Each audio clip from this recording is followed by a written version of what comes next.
Welcome to Mandate, where we navigate fresh perspectives and nothing is off the table. Tonight's guest is from Tāmaki Makuru out in Takanini. But the man spent many years and raised in the Canterbury Bankstown in Sydney, Australia. The man is an amazing individual who happens to be an online coach, but also a lost weight coach, PT, and has an incredible story of grit, determination, dedication in the midst of adversity. He's an amazing partner as well, and also some amazing kids. But the man has an incredible story to share. Please put your hands together for the man, the owner, the entrepreneur of Freedom Fit. Yes, the one and only Coach Noa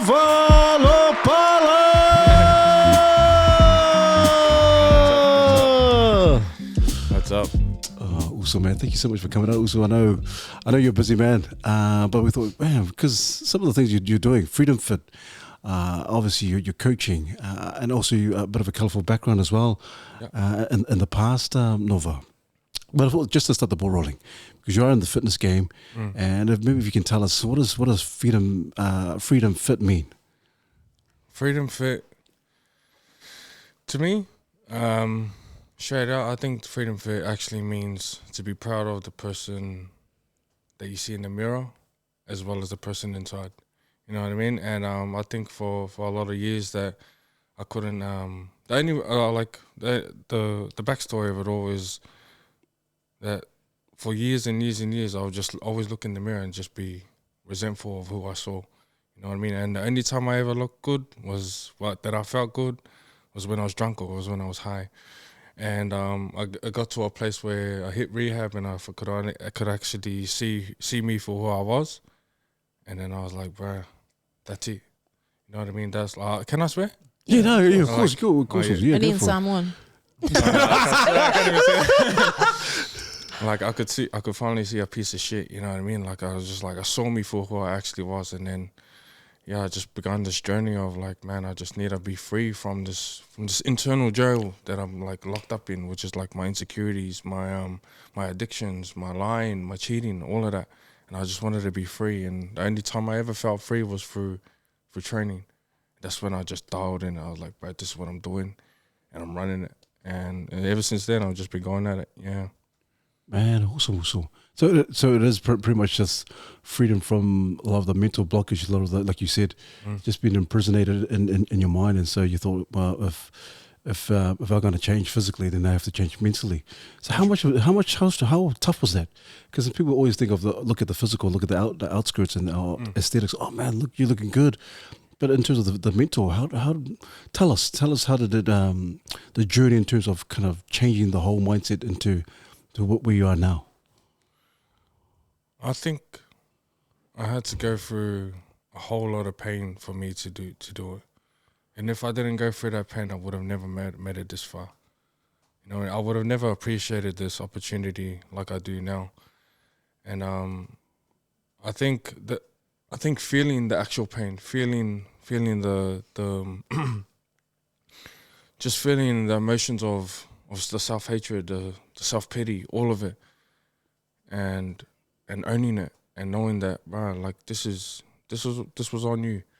You know what I mean? And you're the only one that's gonna cut through this. You know what I mean? No one's gonna come lend their hand and like, or get up. You know what I mean? Like people did do that, but it was only up to me to actually take their hand and like, all right, I trust you. You know what I mean? And it was a bit of an ugly journey going through it. There was a lot of feelings of wanting to go back to drink, wanting to go back to taking drugs and all of that. But yeah, I just knew, this was kind of it. And if I had turned back, then I'm pretty much spitting at the face of everybody that tried to help me, and I refused to do that, you know. So that was it. Sure, it's kind of like all or nothing, eh? Or yeah, just do or die. Yeah, pretty much, eh? Literally, that's exactly how it was. It was either, you know, like I don't want to say it, like suicide kind of thing, or take this and really run with it. And I was at that crossroad because I come out to absolutely nothing. I had nothing, no money, no nothing, and I was like, I had to choose, either this way or that way. And I was like, nah, I choose life, you know what I mean? So I'm going with it. And if I lose, I lose. But I refuse to quit now, you know what I mean? Like, I've just been through too much for me to just I fold. No. Yeah, awesome. And obviously, because just in case for people who don't know, like, oh, what is Nova talking about? He talked about obviously you spent some time inside, and we didn't have to go into anything deeper. Also, but look at you now, because people think, people say, hey, you made some bad decisions and all that kind of stuff. Yeah. But nothing goes to waste. Also, nothing goes to waste.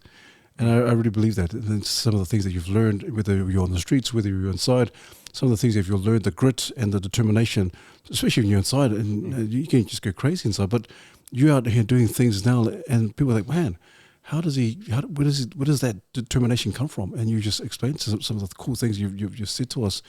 But also in terms of now, because you've passed through, you're doing some good stuff, some amazing stuff. Yeah, you're a weight loss coach.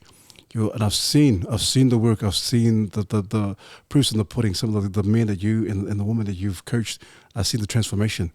So with the transformation of those individuals, is it the same? Are you pouring out the same thing to these young people, to these men and women who join? Is it the same thing you're kind of trying to teach them as well in terms of not only just the physical but also the mental? I try. That's kind of the objective, but in a way that it ain't the same as me because they're not going through the same thing as I am. But I'm like trying to do a little spin on it, you know what I mean? Where it's kind of the same, but they just don't know it. You know what I mean? Where it's like a lot of it is made up here. And if you lose here, you'll lose everywhere. You know what I mean? You might lose weight. But if this ain't in tune, you'll always resort back to who you were.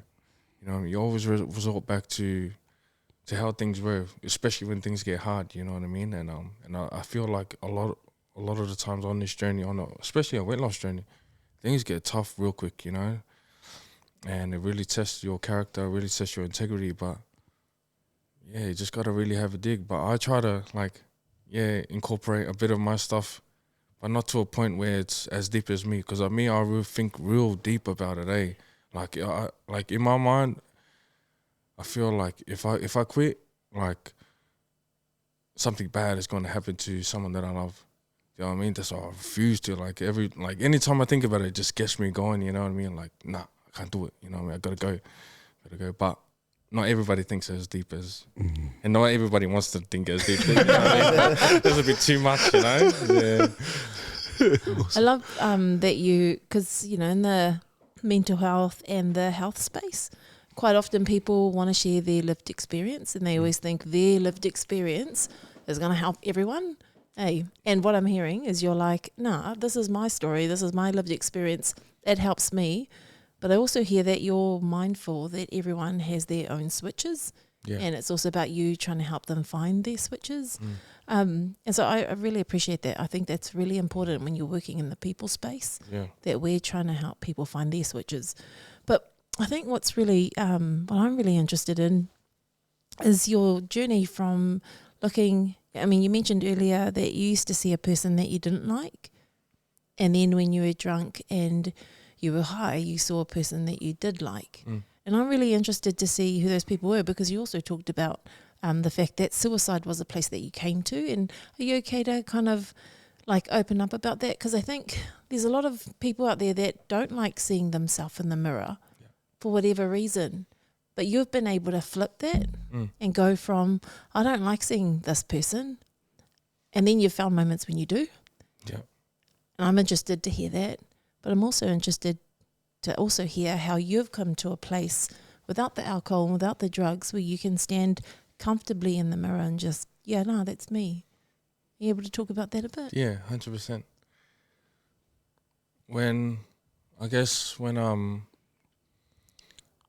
Trying to overcome that part.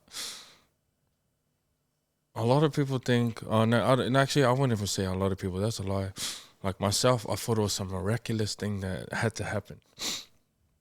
And it really wasn't. Like nothing miraculous has to happen in order for you to change. You know what I mean? It was like we're all waiting for this like big thing to happen, and it really wasn't. It was just a constant repetitiveness of like looking in the mirror and just like, man, you look like a piece of shit, man. Like just inside, I just knew I was a liar, I was a cheater, I was all of it. You know what I mean? And the only way through it was to confront it. Do you know what I mean? I had to confront it. Otherwise, it was just gonna keep eating at me. It was just like, and I've mentioned this before as well. It was kind of like me. I always felt like I was on a run from someone. Do you know what I mean? And that someone was like the actual me trying to chase me to like wake me up. Do you know what I mean? Like, bro, can't you see me? You know what I mean? Like, this is where we're supposed to be. You're trying to run from me. Do you know? Does that make sense? Yeah. And that's kind of what kept happening for like years and years and years. And then finally I had the guts to actually turn around and like confront it. Like, all right, I suck at this area. What do I need to do better? You know what I mean? I need to stop lying. I need to stop lying to all these people, especially my mom. I need to stop taking drugs. Like, so I had to confront it. You know what I mean? Instead of like looking at the problem and then, oh yeah, that's a good problem. Like, and we're just gonna carry it on for another year. Nah, cause we had to confront it. You know what I mean? And that was the only way I could do it. I don't know how everybody else does it, but that was straight out. That was what I did. Yeah. You know, I dealt with my insecurity of, you know, like my childhood and that. I mean, I'm still kind of like going through the whole childhood thing. But like a lot of stuff that I started learning about, I was like, man, I'm much more powerful than I feel like I am. You know what I mean? Because like who I'm saying I am ain't what God is saying who I am. Do you know what I mean? And like once I started believing like what like my pastor was saying, what God was saying, I was like, man, get out of here, bro. You know what I mean? Like, but yeah, it was just really confronting those problems and those things that just decided just to haunt me like year after year after year. And what does confronting mean? Because, and you know, I'm not. I guess I'm asking this because I think we have times in all our lives, regardless of what you've done in life, everyone sits on a different spectrum. But you have a moment in your life where you can be like, I don't like this person. I'm sick of being this. I'm sick of being that. I'm sick of this. I'm sick of that. And you have this, you have a disgust for it because you know you can do better. And I like what you just said. You have this, there's this thing that there's this other part of you or another, I don't know whether it's a version of you or whether it's the spiritual version of you that's just chasing you, saying, hey, just stop. Stop that stuff and just be what's already in front of you. And so I guess when I'm asking about how did you confront it, because I think a lot of people sit there and a lot of people get trapped there for decades. And they don't, and then they get to a place where, I don't have much time in my life, and then they're trying to find it, and it's like, wow, imagine if you had the tools to confront it when you felt it, instead of turning to drugs and alcohol. Like, what did confronting look like and sound like, so that other people can maybe try it themselves? Yeah, I think confronting it for me was one, getting help, like from the right person. From the right person. And for me, that was my partner as well as my pastor. When they come in, done. Like, far out. That almost made me emotional just saying that, far out. Yeah, just those two people, when they come in, like, that was kind of the end to a lot of stuff. Like, not the end. Like, they would kind of gave me the hope to face it.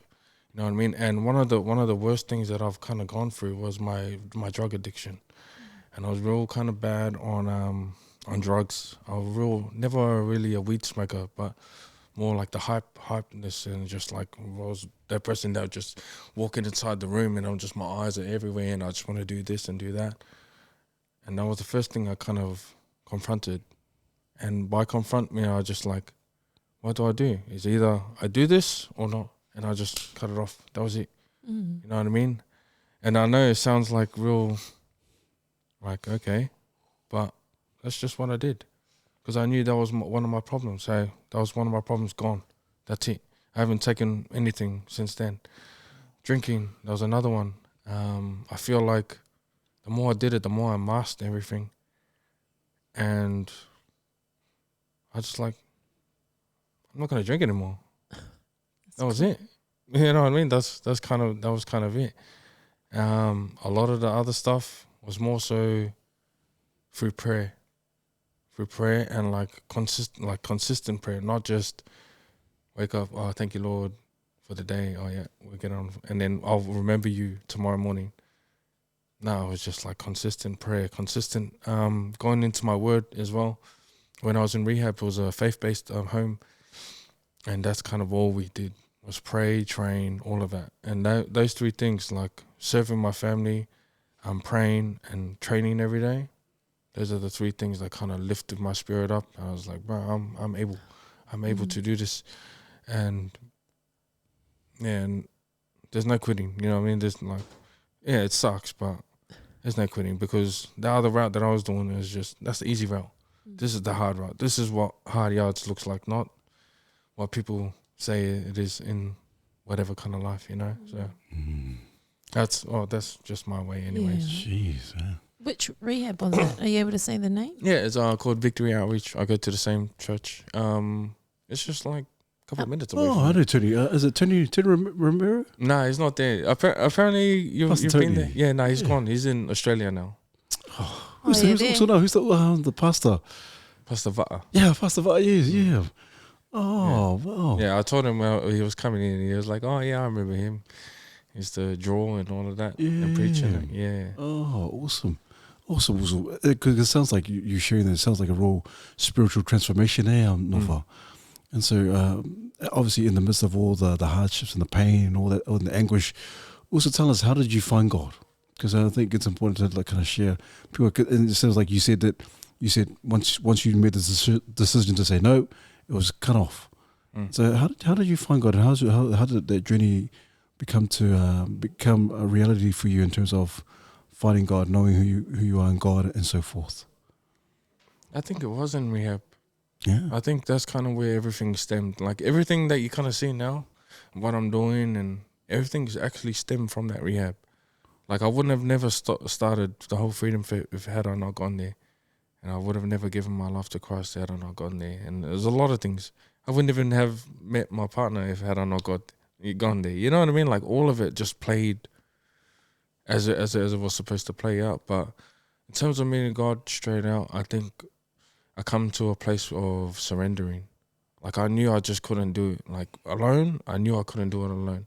And I'd gone to a Mormon church back in Australia.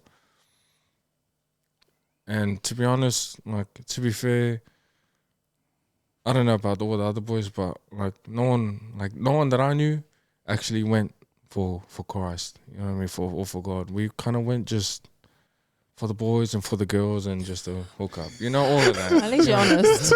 Yeah, like I'll be honest. I mean, you say for the Bible study. Nah. Oh, that was even worse. That one. But yeah, I feel like inside that rehab, that's when I was just like, man, I literally had nothing. Like my clothes, and I didn't have many clothes. I had no money. And I come to a point, man, I just got to surrender, and that was it. And like just trying to trust and put my faith into someone else is just like, it was hard at that point because I was just like, man, like why? You know what I mean? Like why do I have to trust? You know what I mean? What can you possibly give me now that I've been going through all of this and I never heard nothing? But yeah, that was all a lie. You know what I mean? It was all played out perfect. It was all perfect. You know what I mean? But it's just, it's hard to see. But I think consistent pursuit of God's face and like just to see God, that's where it's at. You know what I mean? That's where you finally like, all right, I'm done. I'm done trying to live however I was trying to live, because to be fair, I probably wouldn't even be sitting here had I kept going. So So you know that that I don't know, what do you call it? You know that when you're describing there's that chase, there's that chase of something else around you. And this is all before you having a faith and having a belief. Yep. But you knew there was something else that was also calling you to look at yourself another way. or you could feel that there was another part of you that was not what you were seeing and experiencing. What do you think that voice was? Do you think? And I'm not being, superstitious here or whatever, but I guess for me, I'm always interested to kind of hear, like, I feel like, maybe you've had this calling on you, or maybe like a less Christianese way of saying it, like you've had this destination or this person that you've meant to be this whole time, and other things have just got in the way. Like, what do you think that was? Do you think it was? I think that was just me. Do you know what I mean? Cool. I think that was just the actual me, and me, like, yeah. I won't go into the other part because it involves a lot of other stuff, but I feel like that was just me calling, like the actual me calling me. Cool. You know what I mean? To just come home. It's like, you're done being out on the street now. Like, how many more years do you want to be out on the street and do your thing? You know what I mean? It's time to come home. It was kind of that, like that when that mother is calling out for their kid. You know what I mean? And this time I actually listened. I was like, all right, man, I'll come home. You know what I mean? Yeah. So that's kind of what I did. But I feel like, it was just me calling me, and that was it. And I feel like a lot of us, like all of us actually, like we all have like a particular person that's just calling you to come home, in terms of like, even, I don't know, some sort of, in whatever area. And I think you just need to answer the call. Jeez, You know what I mean? brothers. That's it. You So, know? Very good. man, Yeah. that's Yeah. so good. That's good. What an awesome analogy also. It's kind of like you saying you just calling, but also just calling you out, calling you out. Yeah. Hey, come on, man. Yeah, give me one-on-one. Yeah, you just gotta One stop out. doing that. yeah. Stop doing that, man. What an analogy. But it is. I think sometimes people think, and you said it was you. It was always you. Sometimes we blame other people for the things that have happened in our lives, and obviously there's a lot of things. It could be some traumatic and some bad things that have happened in our lives because of other people and all that kind of stuff. But I think you're right. At the end of the day, the onus comes back on us, Yeah. on you. If you want to change, you got to change, and so no one else is gonna hold your hand. And if you don't want to change, and trying to drag you to change, and so I love it that you said it's me. Onus falls on me. It's me. It's my responsibility as a man. I need to answer to the call, and for you to answer that call. So there must be, obviously, it's perfect. I see it. Freedom fit. It is. It's kind of like the shackles kind of are released, and you're able to be you. Yeah. And so since that day when meeting God and salvation, also, how has your life been thus far? How's the transformation in terms of who you are in this time in this present? What has been the greatest learnings that you have about yourself? That's a tough one. Man, that's a real tough one. I think some of the greatest learnings that I feel like I've gone through was that I finally realized how much my childhood affected me. And like, I know that's not a big thing to a lot of people, but bro, that was like a massive thing for me. Cause I was like, I did that because I felt like I didn't let go of a little something from my childhood, or I didn't let it go. You know what I mean? I just felt like I was a bottle filled up with childhood trauma, just waiting to explode. And every time I did, like, I was like, oh yeah. So I feel like that's kind of one of the lessons that I feel like I've learned. It's just how much my childhood has affected my choices and who I've become. You know what I mean? And that's why I'm on like this pursuit to like become that person that I needed. Do you know what I mean? Like when I was that little kid, when I was that little kid, like getting bashed like every week, and just going through all of this home shit, as well as the street stuff, and you know what I mean, looking on the streets to find a new home and where all the other boys are. You know what I mean? And yeah, I feel like just, I don't know, all of it's starting to gel. You know what I mean? Obviously, it'll continue to teach me a lesson. But besides that, I think my other lesson is that God is faithful, bro. Do you know what I mean? And God is like proper faithful. Wow, I don't even know how he puts up with most of us. He's just like, bro, get rid of this bloke, cuz. What do you mean? But yeah, I think that was it. There's a lot of life stuff that I've kind of gone through and I've learned. But that was it. I think those two are the main things. Like my childhood being a big factor in terms of how I grew up to be, and the amount of excuses that I like used when I started using my childhood as who I was. And now that I realized that, man, I was just like, oh man, I feel so free from it, because man, I think I used my childhood as an excuse for everything. You know what I mean? I could bash this person because I got bashed as a, you know what I mean?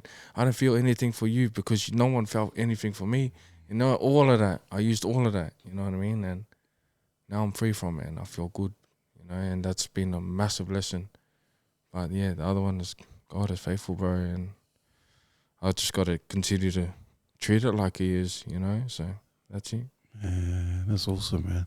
That's cool. That's awesome.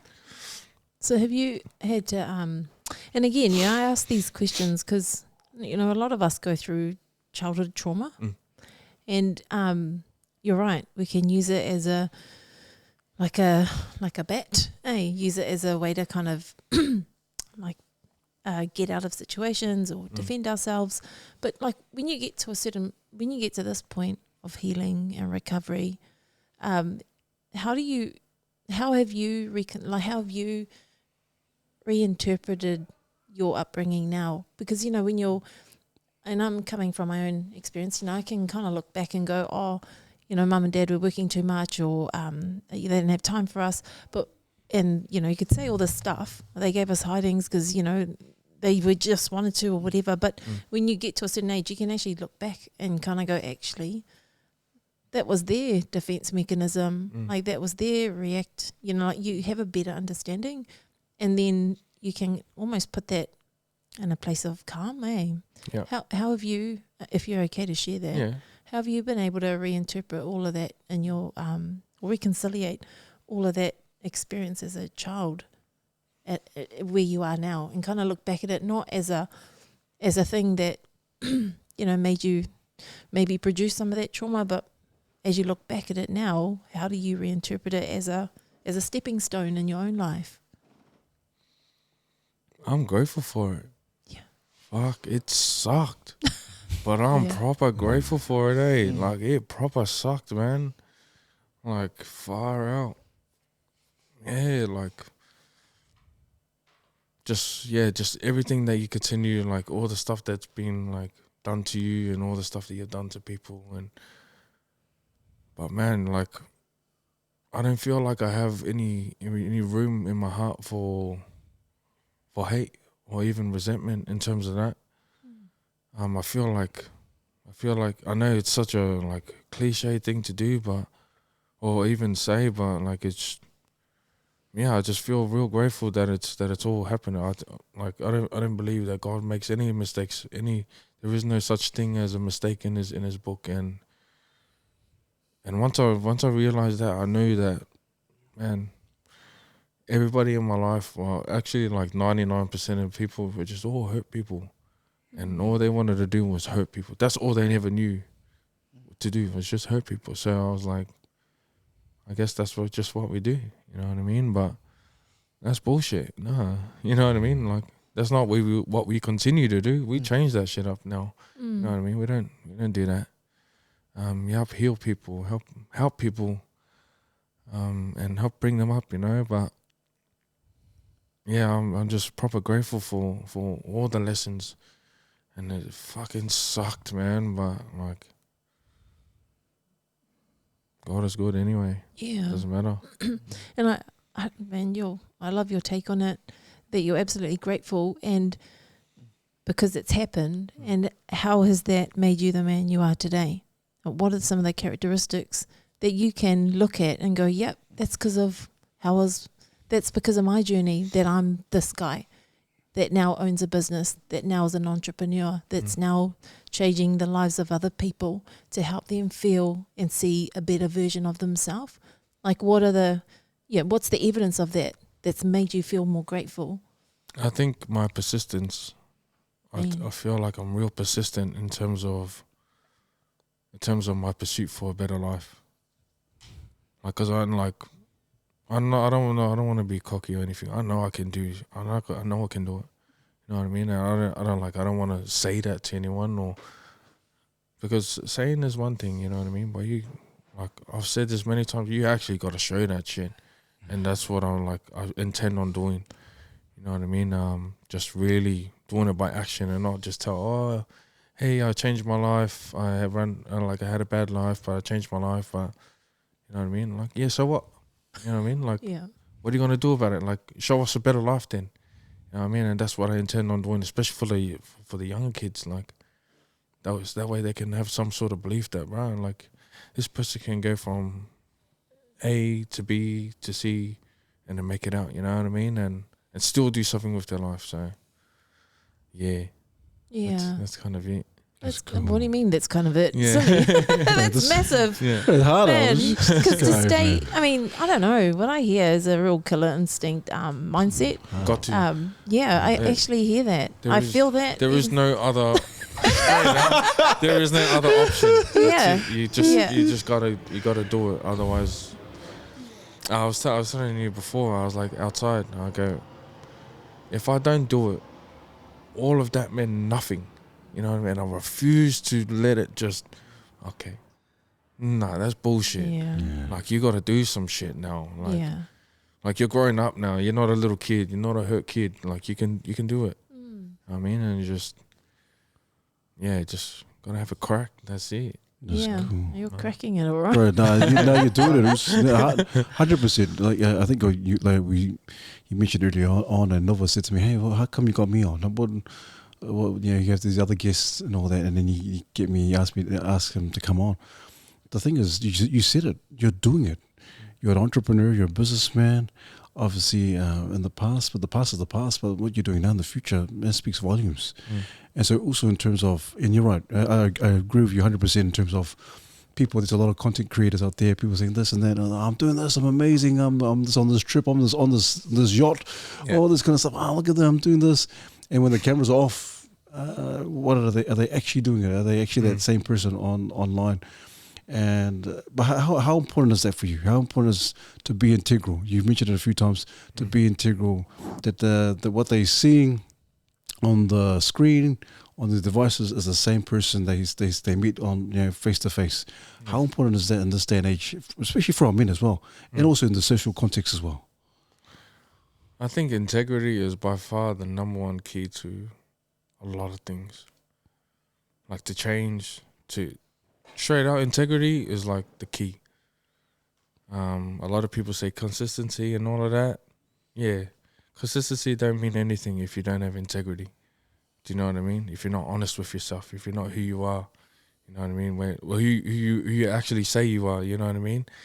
And I remember telling, like, I don't know if this is true, but I remember telling one of the boys in rehab, I go, you know who like, because a lot of the boys that we will post up, all the boys hanging around and all of that. I was like, who you actually are is when you're with your missus. I go, any money? Like, it's weird, eh? It's true though. Weird, right? Oh, see the baby version. I was Yeah. kidding. No, So you're exposing me. no, legit, right? Because everybody's a hard dude, right? And then when they're with the missus, they were just like, oh, you know what I mean? It's just not the same. But integrity is like everything, bro. Like, the amount of people that I've met from online and I met them in person, I was just like, fuck, this is eat ass. I was like, fuck, these people. I was like, wow. But, like, I know if I'm not the same person as I am online, then straight out I'll quit. Like, I'll just like, what's the point of this? Like, why would you want to believe a talk shit? You know what I mean? It's just, or even listen to one to tell you, oh, you need to do this, you need to do that. Nah, cuz you need to do it yourself. Simple as that, you know? And yeah, integrity is everything, bro. Like, if you don't have that, consistency, persistence, none of that means anything. You got to be honest with yourself first, anyway. Yeah, that's awesome. Good answers. That kind of brings me to like a Because we're really good at lying to ourselves, eh? Proper. But we're so good at upholding everyone else's like demands and requests, and we prioritize their stuff over our stuff. And we say in the morning, yeah, I'm going to do this. I'm not going to eat. I'm not going to eat any sugar today. I'm going to go to the gym twice a day. And somebody else comes in the door and they want ABC. You're quick to respond to that, and you never do any of the thing that you say. And so you giving a definition around integrity, man, that's cool. How do we get to a point where we prioritize us? Put you first. Yeah, how do we do that? Like, how do you get to a point where you go, nah, you who just gave me ABC, get out? Because I already had my plans in place. I think I actually tell a lot of the clients this. I think your morning has to be just you, and as well as your night. So what I kind of do is I start everything in the night. That's why when we're outside, my alarm went off, and so that alarm is to remind me, get my shit together, everything sorted for tomorrow. You know what I mean? So then that way I can get up and I could just focus on me. You know what I mean? Not anyone else. You know what I mean? Like not to be rude, but forget everyone else. I just got to be right with me first. And if I'm not right, how am I supposed to pour out to other people and I can't even pour into myself? You know what I mean? So I just always start with my prayer. I make my bed, you know, do whatever, freshen up and all of that. But I always make sure I just begin with me. And if and I'm real big on that. Like, you know what I mean? I'm not gonna like, one thing I don't do is check my phone. You know, I don't like, whatever the world is doing is all good. I mean, up to you. But for me, I'm going to start with me, and that's just where it starts. You know what I mean? And yeah, whatever.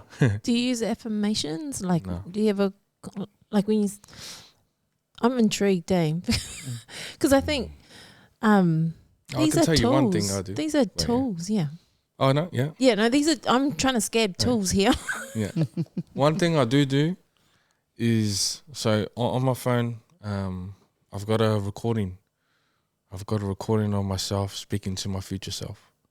Do you know? But like it's as if I've already accomplished all of those things on that thing. Like, thank you, I'm grateful for blah blah blah blah. But it's like it's a video, and it's in my favorites. It's locked down in my favorites, and every morning I listen to it, just to remind me. All right, I know what I need to do. I know where I'm going. I just need to do it, and that's it. You know what I mean? And that kind of like realigns me. Instead of thinking, oh, I need to do this for that person, you know, just puts me into center again. I love that. I love that. I'm going to do that tonight. No, actually, this is the kind of stuff that I'm on the hunt for. You know, and it's not, it's for me, it's for obviously the viewers, it's for my son, it's for the future men growing up, because you can get lost in the noise. Yeah. You can get lost in the noise of the world. You can get lost in the traumas that we've had growing up, which we didn't invite but is there. And it's just, how do you bust through that? Because your persistence to me is, that's really, I'm like, can we just talk a little bit more about that? Because being persistent requires you to it requires you to figure out how to get back on track. When you go off track, how do you get back on track? Like, what's the thing that keeps stringing you back in to the point of completion? And this is the stuff I think that a lot of our men and women, and in the mahi that I do, I get lost in the noise and I get lost in everybody's requests, and I just got to bring it back in. I got to bring it back in, and so that tool, that's cool. Yeah. So what I also do is I guess on my page I'll just preach it every single day, and I show it every day. So I always do my burpees every single day, and I always video record it. And one of the things it's a non-negotiable, meaning you do it regardless of the day, regardless of what's going on. Even if someone's passing away, who cares? You still do it.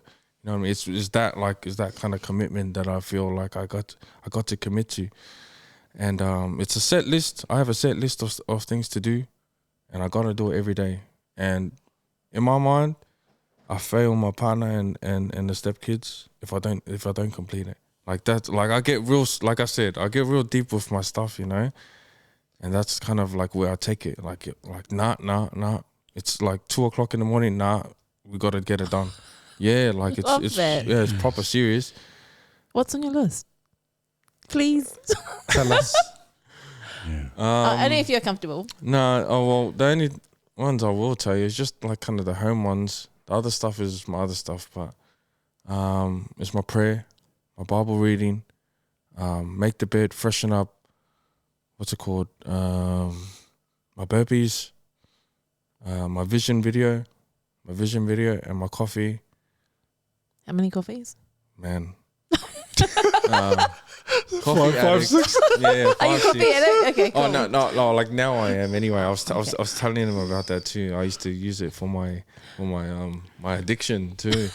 As a substitute? My drug. No. I used to use coffee as a booster for my drug addiction. Oh. Yeah, it kind of kicked in my buzz, and I was just like, don't. You know what I mean? Oh, so you had the drug and then the caffeine kind of elevated it? Yeah. Oh, wow. Yeah. So the other stuff wasn't enough. Nah. Oh no, it was enough, but like, yeah, you felt much better when you had coffee and just like, boom. Yeah. I'm not promoting that though. Nah. It's on the list. Tell us more. No. And that's the only stuff So that's on my list. you've only quoted 8.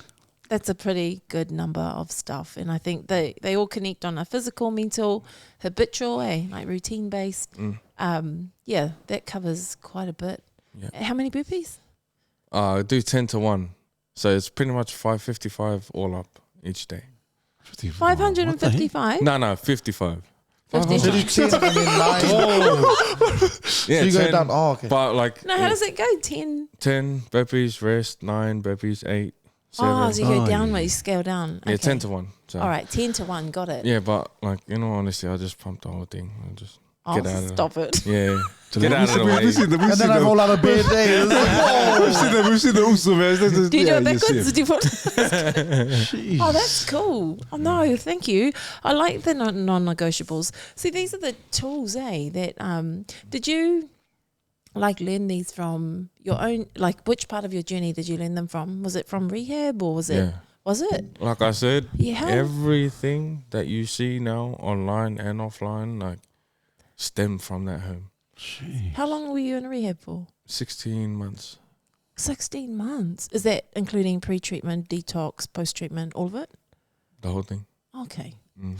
I have obviously, you're probably wondering, man, this chick is asking hard out questions about this. I have a family member who's just gone through rehab. It's 9 months clean now. Yep.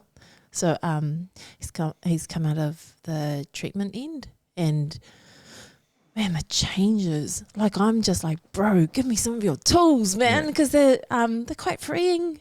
Mm. They give him clarity. He's got routine. He's got habit. Like, even his talk is different. And so I think, and I love what you're saying, like, you're grateful for the journey because it's brought you to this place. And, you talk about persistence, but I can also see maybe in your own childhood, you've had to persistently get through that. So some of that's transferred over into this arena of your life. Yeah. And I think that's so cool. But, I'm just, my heart is just like jumping up and down for joy just hearing your story, because it gives me so much hope for my family member. Yeah. So I think I love what you've shared with us so far. It's so helpful. So good. I think it's a recommitment. It's a recommitment, and I think it's a daily recommitment. And I think once you go to sleep, you're back at ground zero again. You know what I mean? And you have to work your way up again. And I know it becomes real tedious and real repetitive, but it's better than what we were doing. Do you know what I mean? Because that's real repetitive. That's real tedious too. Like trying to get money together just to get it earned, or just to get a little something, and then get that something, carry on to the next time, and it's just like, you know what I mean? But I think a daily recommitment is kind of where it's at, and recommitment to yourself and to your word and to to your routine. You know what I mean? Like me and my routine, I feel like it's hectic, and I don't want to do anything else. I don't want to get up and smoke drugs. You know what I mean? That's kind of all I used to do. Like, get up, smoke drugs, and get high, and just train all day, and then play cards and just mingle around with people that use drugs hard out. Like, And then once we're on the nod, we just use a bit of heroin, and it's just like, you know what I mean? Nod off and then go sleep and then wake up and do it again. You know, like who wants to do that? You know what I mean? Yeah. So, yeah. That's awesome, man. You sounds like you created a lot of good habits now. Yeah. Awesome habits. But you know what I want to know, Nova, is that what made you do that? What made you do that? That tape yourself and just remind you that clip you said early on. What made you? Because there's some good insights in terms of. Because I think it's a brilliant idea. Like, man, that's cool. What made you kind of do that? And then you play it over and over every day just to remind you. What made you do that? It was actually a mentor of mine. Actually, he's from Canada too. He's helping me with my whole business coaching thing. And that was one of the. Actually, that's the first thing that you do. You know what I mean? You cover your income goal, your health goal, a relationship goal, and your own self goal, and like how much you actually want to make during that week or during that year, but only in a short, like only 12 months max. You know what I mean? If you do it like 5 years, it's just a bit too far, you know. But yeah, he kind of like, that's kind of one of the first steps to, so that way you can actually envision it and put it to action. You know what I mean? Rather than just put it to action and just like have no vision as to where you're going. No, just really see it. All right, this is what I'm gonna do. A, B, C. Cool. Let's do it. It's cool. Put the action in, and that's it. Yeah. No, I love it. And how important, because you hear it all the time, people always talk about vision or vision statement, mission statement, all that kind of stuff, and people want to be entrepreneurs or business people and so forth. How important is the vision? Why do you think men lack vision, even more so today? Or do they lack vision? What do you think? Do they lack vision? Nah, I don't reckon anybody lacks vision. I believe everybody's got a vision. I believe everybody's got the information. No one wants to do the shit. Do you know what I mean? Yeah. Like, I believe like we got all the tools in the world, because we got a laptop there, a phone here, all of it. You just got to do it. You know what I mean? Yeah. Like that's it's not an information problem, it's an execution problem. You know what I mean? Like, Cut it out. relax. No, you know what? I'm so you know, you've really made me go, oh, that's so cool, because there's so many people who talk about different kinds of leaders. Hey, the visionary leader, the administrative leader, the blah blah blah. Anyway, I get sick of it because it compartmentalizes people. You know, and they go, oh, only certain people can have a vision and some people can't. And what you're saying is, nah, you can. Anyone can have a vision, which is spot on, you know. And I think we need to, and I think because of the noise that's around us, whether it's from, and some of it comes from church, you know, when they talk about different kind of leadership styles, and then they say only certain people have giftings. Yeah, okay, I get that. But you're saying, and I would take it from you because you're walking the talk. You're saying everyone has a vision, and it's not so much that everybody has a vision, but the problem is we're not executing it. So I think you're spot on, and I just hope people who are sitting there waiting for someone else to give them a vision just stop waiting. No. You already have it. Yeah. You know what that person is that you want to be, then just become it. And I don't know. I think I'm getting a bit tired of the the same messages, you know, that go round and round and round, and just get in the way of people finding their optimal self. And when I say optimal, this is not like, you know, like that kind of talk. I'm saying, you know, when you're able to be everything that you can be with all the resources you have within you, that's where I'm coming from. Yeah. 100%. And yeah, like you don't bear, like, you might have the tree, but like it needs some fruit. You know what I mean? And like I feel that like that fruit has to be action. And what's a tree? You know what I mean? Like, what good is it then? You know what I mean? They have to have like some sort of like substance behind what you do. I mean, everybody's got a vision, man. Like, you either execute or you don't. You just watch everybody else do it. You know what I mean? Or you're executing someone else's vision, which is even sadder. That's it. And I'm not doing that. Fuck that. No. Fuck that. Bro, man. Tell you, man. Give me spare. No, but you drop me some bombs also tonight, man. Really? No, because it is. I feel like this is just like No, but that should be. It should be normal. It should be normal. But the truth be told, it's some people, some of our men, but in general, people just need to like get a bit of a encouragement or a bit of a nudge. Like, hey, the information's there. This is the age of information. The wealth of information is out there. You can freely get it online, on Google, all that kind of stuff. But people are failing to execute. I think that's the biggest thing. People are failing to execute, and you're absolutely right. And so, because you're here, we got you here. What kind of advice could you give a brother, one of our men, who are stuck in a cycle of whether it be poor health or poor decision making? What kind of advice could you give them? They're like, man, I'm not in a good place, and they got all this information, but they're failing to execute. I think I'm just gonna share the three things that like help me. Number one, get your ass up and pray. 100%. That's number one. Number two, always train. Train your ass off. Like, don't just mediocre kind of train. Like, train when you feel like it, or train your ass off. You know, like proper. And three, serve your family with action, not just your words. You know what I mean? Like, and I always say that. Like, I feel like I habitually say this. Like, it's easy to tell your mum, I say, I love you, but you just go back and just do the same shit. Nah, you gotta really serve your family with proper action. You know what I mean? And those are the three things that I would say. Get your ass up and pray. Get your ass up and train, and serve your family with action, not your words. Your words don't mean shit. You know what I mean? And I mean, they kind of do.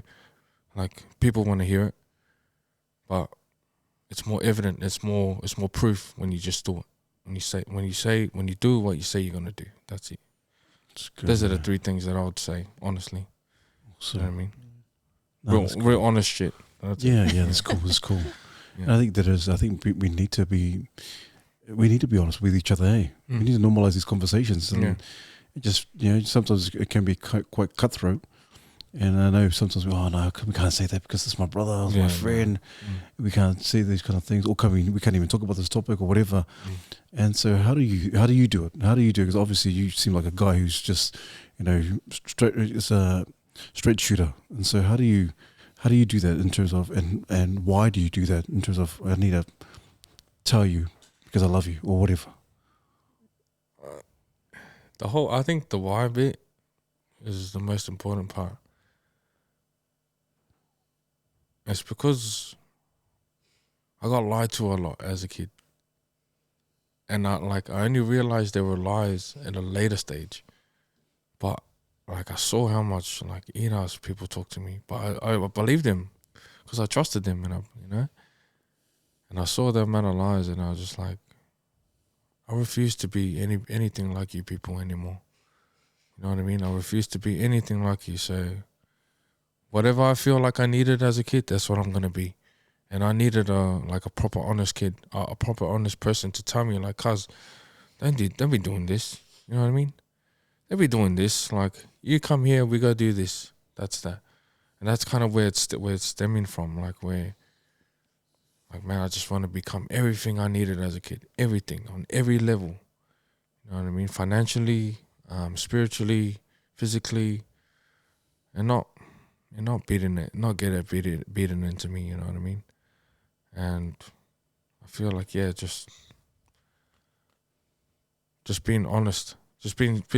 I just needed someone to be straight up with me, and that's why I feel like that's the only thing I can do. Just be straight up with you and tell you, bro, what are you doing? You know what I mean? And the thing about it, honesty hurts. You know what I mean? Honesty, it hurts. It hurts me as well. But I think that's how you show someone that you love them. You know what I mean? Like, just proper honesty. And to be honest, you don't even give a shit about the person if you're just going to continue to lie to them and say, nah, it's all good. When you know, brother, it's not all good. You're not a good view, not a good friend, Yeah. Spot on also. Especially when there's people in Kongai when they're eating pork and all that. Yeah. Man, get rid of that, man. That pink thing, man. Get rid of it. The tongue. They eat pig. No, they eat pigs. Yeah. People eat pig's tongue too. Anyway. Oh, true. But that's what you're saying about the pain, eh? You're talking about pain, like being a big part of your journey is going through the pain. Yeah. So when people are being honest with you and it hurts, Mm. rather than try and deflect it and wriggle your way out of it, you just got to sit in it. Yeah. Yeah, and I think we all don't like people giving us feedback on our weaknesses. Mm. You know, I know that, and which is why I kind of dodged the whole. I don't really want to. I don't care what you think because you don't want to hear your blind spots. Mm. So how do you sit in there, not wriggle in it? Like, what do you have to say to yourself to be okay to sit in that honest viewpoint as long as you can, as uncomfortable as you can? Like, how do you sit in that? And how do you know you've sat in there long enough?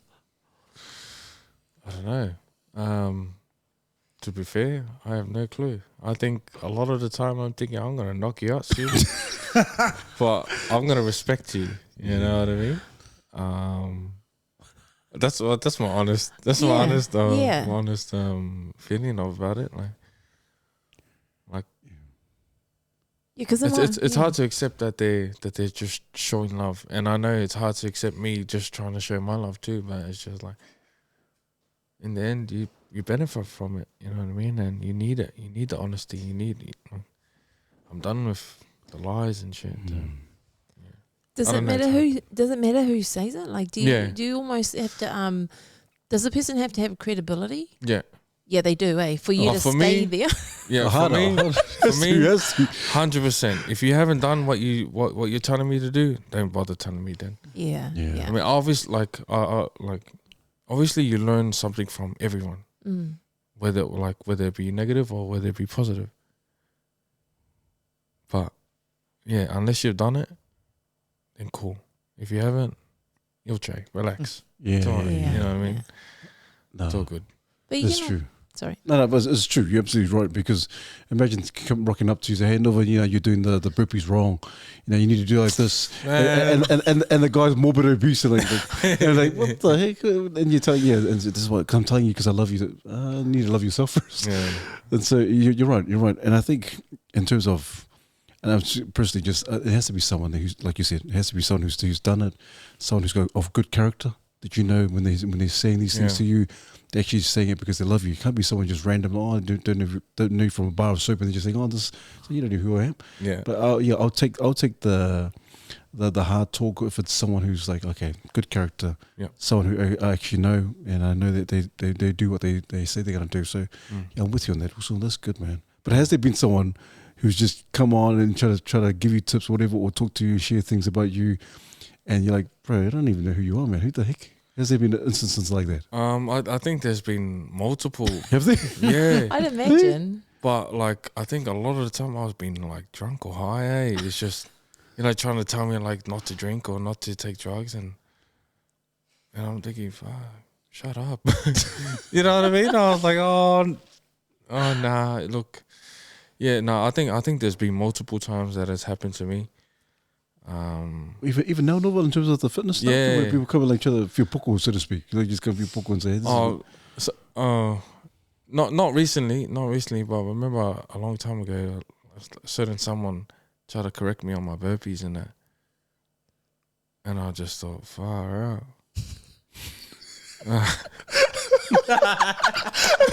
the old man came back. It wasn't even that. It was just like, all right, man, like, shut up. Are you being nice right now? Yeah, I'm trying to just like, just be Tone it nice, down. like. But yeah, other than that, no, not really. I listen to a few people now, and that's more so the people that have like far away, like far ahead of me, and I'd rather listen to them, So that's it. It's good, man.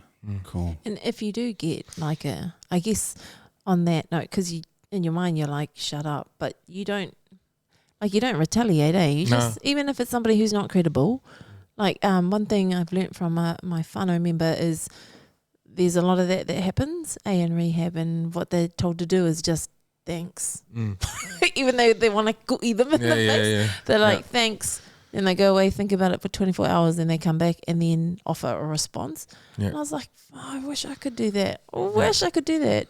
Because sometimes even the perspective of people who are not credible, it might have some value in it, eh? Sometimes. 100%. Sometimes they do.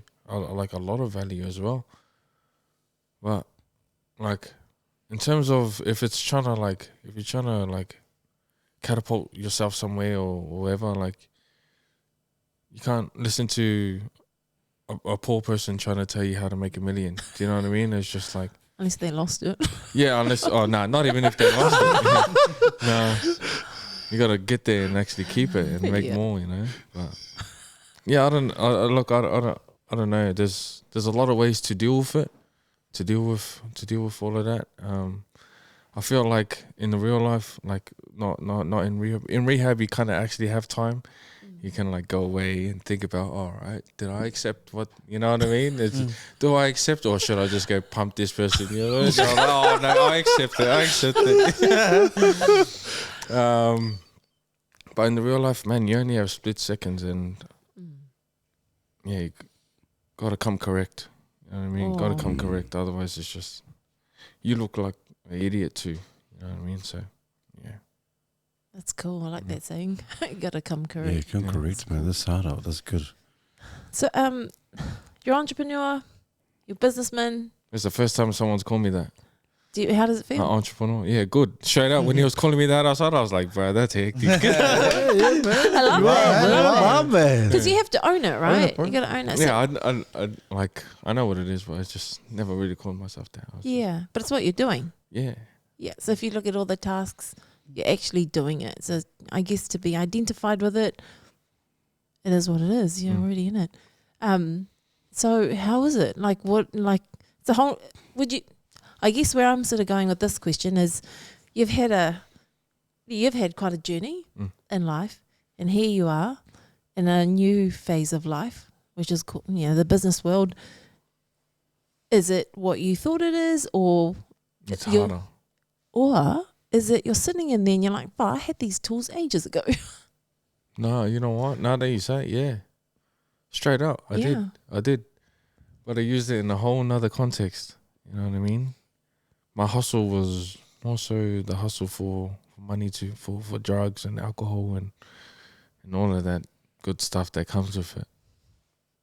But like all I had to do was just trying to transfer it into the business life. And yeah, I'm learning a lot from my partner as well, who's been in it for a while.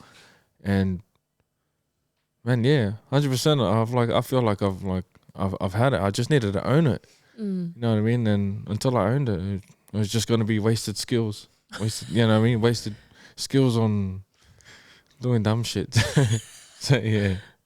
And so what would you say are the bigger challenges for you in the business world? Because you're right. I mean, the parameters are different, eh? You've got legal things that you've got to abide by. You've got people you've got to pay. You've got different ways of treating people. Like these are the sort of, this is the space you have to work within. Yeah. So the hustle that you had back then kind of had a bit more freedom. Yeah, a lot of freedom. Yeah. A lot of freedom. Yeah. But here, it's a little bit more contained.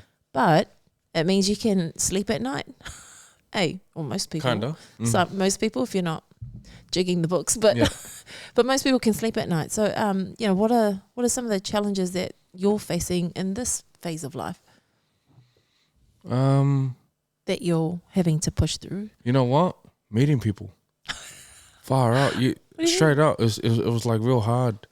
Like, when you're drunk and you're high and all of that, it's easy to conversate. Proper easy, It's just like, yeah, we're talking about this and talking about that, and then when you meet people sober, you're just like, oh fuck, this is not good. You know what I mean? You feel like you sound like an idiot. But like that was like, I remember the first time I did my first podcast, and I was like nervous as, because I thought, man, how do I sound like this? I sound weird. You know what I mean? I didn't sound like that person, but I feel like meeting people, and there's a lot of people you meet, you shake hands with this person, shake hands. And I just think like a lot, you know what, you know, it's funny. A lot of the time, I always think to myself, man, which one of you guys can I beat in burpees?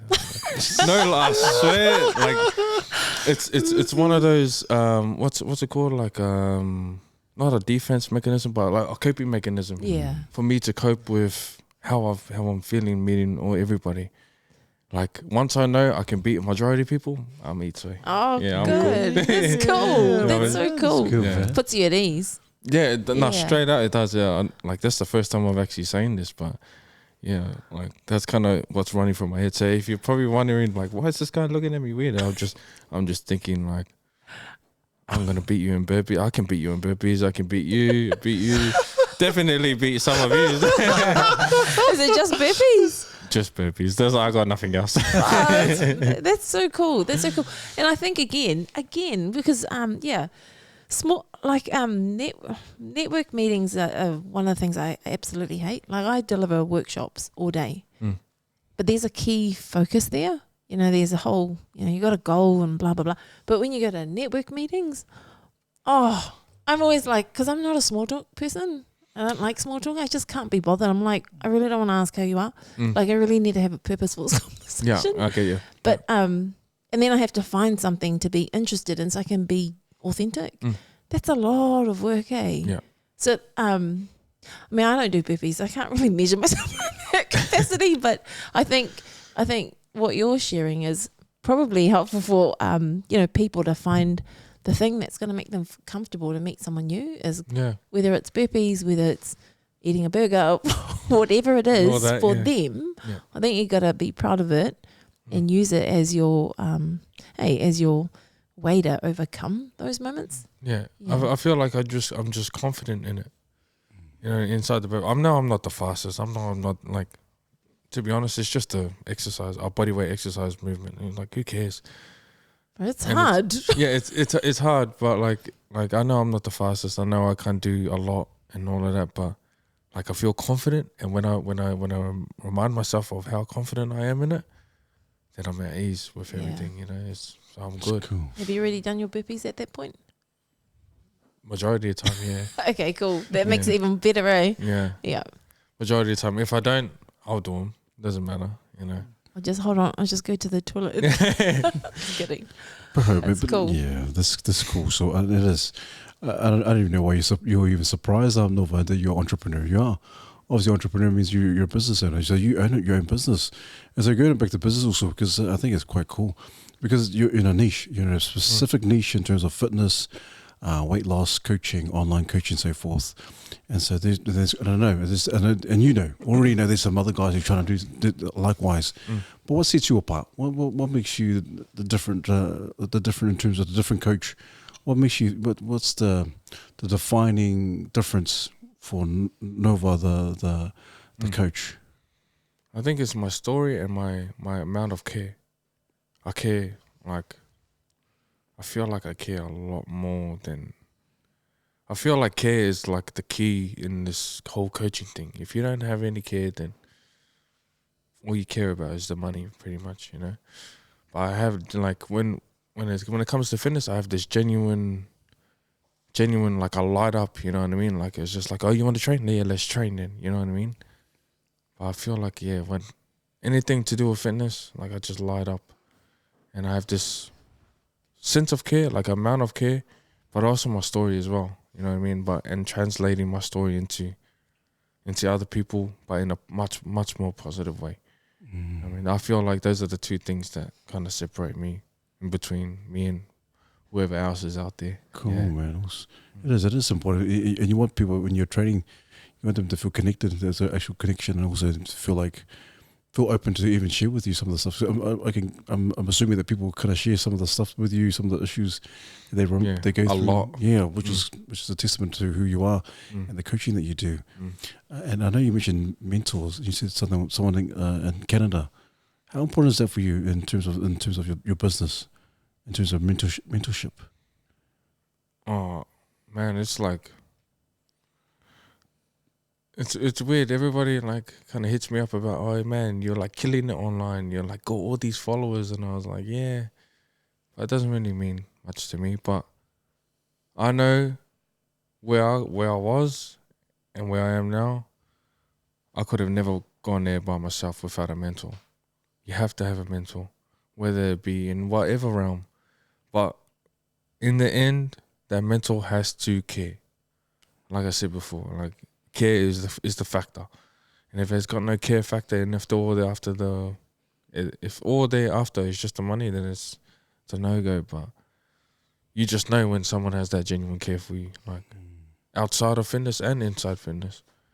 And that's kind of what's happened with me, like gotten me from where I was to where I am now. And mind you, all of this started inside the rehab room, like one of my rooms. You know what I mean? My little room. And I was like, what am I gonna call this? Freedom Fit, because that's what I feel when I train. I was like, I just want to be free from everything. You know what I mean? And yeah, that's it. That's awesome. So you actually just, so Freedom Fit was birthed in the rehab. So you just kind of, what did you do? Did you train everyone in the rehab? Yeah. Did you? And no one liked it too. No one liked it. So they were all your guinea pigs. Pretty much. It was, oh man. Like, yeah, no, even before everything kind of went south for myself, man, it's just like, yeah. I was training a few boys, but no one's, like, everybody kind of separated themselves from me because I started adding burpees in it. And no one wanted to do it. But in my mind, straight out, no lie, this is me in my mind. I'm thinking, I've got the edge over everybody inside this gym because no one can do the hard yards. Everybody's just gonna bench press, deadlift. That's easy, bro. You know what I mean? Show if you can put up with like 100 burpees. Like show then. You know what I mean? Let's see if you still got the heart, that same heart, when it comes to like the burpees. You know what I mean? Like that's kind of where I was taking it. But yeah, I was training boys then, and then I got into the rehab. I trained everybody there. Oh no, I didn't train them. We all trained together. That was kind of what we were doing. But it got to a point no one actually liked it. It was just yeah. It got real ridiculous. I was just adding like 100 burpees, 100 push-ups, all of this, and then repeat it, and it's just yeah. But in my mind, I was just thinking, nah, I just need to go. But like I said, my agenda wasn't to hurt people. It's just like I wanted to make this uncomfortable, but by transforming. You know what I mean? At the same time. But yeah, my transforming was like, Was what are traumatic. you doing, bro? Was traumatic. Yeah, 100%. But I mean, you were onto something, eh? Your transformation comes from being in the uncomfortable, without Pressure. being cliche. But that's the formula, really. Yeah. To get from A to Z, you have A, B, C, D, E, F, G has to all be uncomfortable. And so, no, I get that. But what I'm interested in is the moment you birthed that idea, just like Pater said, you birthed this idea. Where did that idea? So how like the whole process? So you birthed it, and then you're like, "Cool, I'm gonna make it happen tomorrow." Is that how fast you try to make it work? No. What was the process around coming up with the idea? Where did the idea come from? And then executing it with the guys at rehab. And I think I don't know how I found out, but I found out that people got paid to train people online. I had no clue that people did that. And this has probably been going on for X amount of years. Wow. I didn't even know. And I thought it was only in person. I was like, all I know, I'm not going back to no high-vis all day. Like, no offense to no one, but I refuse to do that. That's like I know I lost if I go back there, and I refuse to lose. So I was like, I gotta come up with something before I leave rehab, because once rehab is done, it's on now. You know what I mean? The game is on. Because I wasn't even in the game. I was just still kind of sitting comfortable in my room. And then, yeah, that come up. Me and my partner put it all together. And I knew how to do an Instagram for it, which I was just like, bro, this is the most terrifying thing in the world because I have to put myself out there. But then I just kept thinking, like I said, I just kept thinking about the whole training side of things. I was like, nah, I got this. And then, yeah, reached out to other people. And before you know it, I had a mentor. And I was like, you know what? But it was originally a boot camp. That's what it was. It was originally a boot camp. And then I started doing classes for a bit. And it was just like too time consuming. And by the time I finished it, I was like, bro, I feel like I've spent so much energy, but it was only an hour. And I was like, nah, I can do better than this. And once I found the online space, boom, that was it. Game over. Are you live or are you pre-recorded? In terms of Like the online training? It was a one-to-one. It's a one-to-one Oh, training. it's eh? one-to-one. Yeah, How does that work? use a platform. Use a training platform. We create their workouts, the plans, all of that. Obviously, you talk to them like just about every day, and just to really coach them through their journey, and then it's more personalized this way rather than in person. Because in person, you're just like, we're gonna train this, and this latest. Yeah, you know what I mean. Yeah. That's kind of it. But this one is, you actually get to know their family, where they're from, what they do. Oh wow! Like all of it in depth. You know what I mean? And yeah, that's why I feel like it's a good little gig for myself. Yeah, sounds awesome. Yeah, It's gonna be Empire soon. Empire, man. Speaking into it. yeah, Man. have to. Man. I'm gonna have my own cleaning business one day. Yeah. That's kind of where I want to take it as well, because I love cleaning. Do you? Yeah, Clean guy? have to. Are you a clean guy? Yeah, it's been like my therapy, like therapeutic for me. You know what I mean? Yeah. I can't I feel like my mind is messy if the place is messy. I'm like, oh, Like he's a clutter. Yeah, you're right. He's a clutter, and you're like, oh yeah, this sounds familiar. Yeah, this. yeah. Yeah, man. I can't operate in a everything has to be organized and it has to be tidy, and if it's not, you see an angry Samoan woman hard out. Yeah. Can't think clearly. Edgy as. Yeah, sure. Cool. Are you thinking commercial or? I was thinking about like gyms. Oh wow, because there's so many. Yeah, no, I don't Good know. on you. I just thought about it. I was like, my original idea was, you know how people hire Airbnbs for parties and that. Yeah. So just to specifically do parties, because that's kind of where I was in terms of like, I just like, man, the amount of stuff that you find after the party, you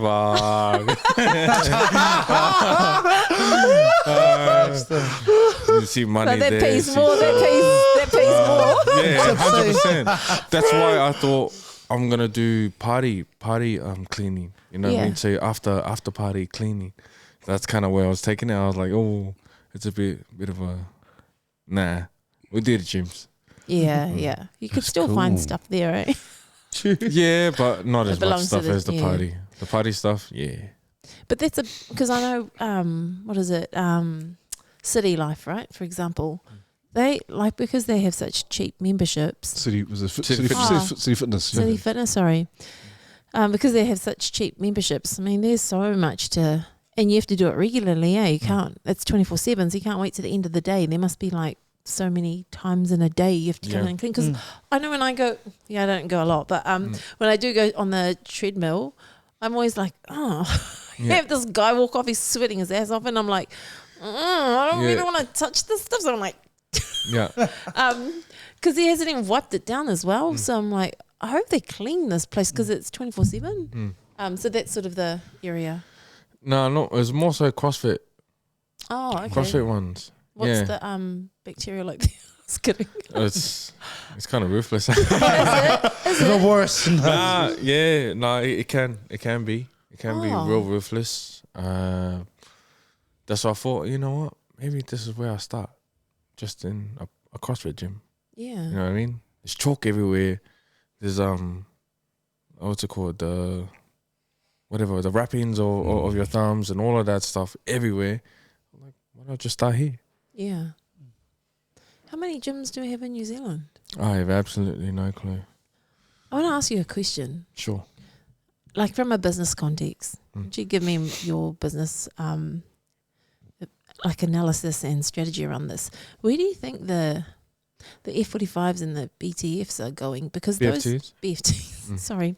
Where do you think those gyms are coming? Because they came in at a time, There was a time where they came in where they were hot. They were like fresh on the market. It was different. They were charging like $65 per person. Well, I didn't even know they were charging that much. Yeah, Wow, that's crazy. they're charging that much. I don't know if they're still charging that much, but where do you? Because that whole setup, I don't like it. I feel like it's fading. I know I was in Christchurch the other day, and I was just trying to find a F45, and 5 of them had shut down. Yeah, well, that's more due to BFT, I reckon. But I hear BFT sort of.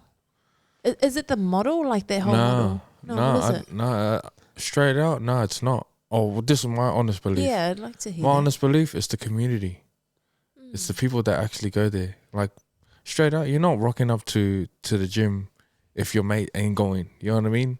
You kind of want to see your like old girl, old matey, like you just want, it's the community that they have, and you could see it. Like, they blast it all over social media, like the end of challenge parties and all of that.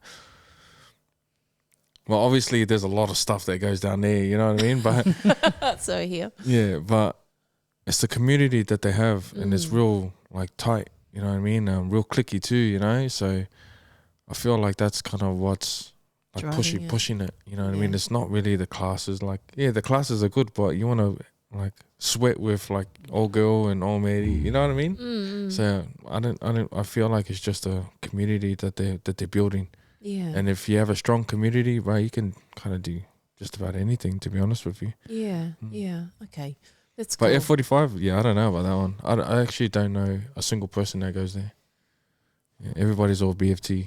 Oh. Yeah, because BFT's just come out of the... Yeah, just come out of the... kicked everybody's ass. just come out and just... Because Caroline's saying F45 was booming, and you're right, I agree in terms of the community. If it's the community's up there and it's pumping, because it's there for a while, because we got F45, and man, Manukau was flourishing, and the community was good. But you're right. I think if the community is not strong, then it's kind of dwindles, Yeah. Then that's good. That's a good point.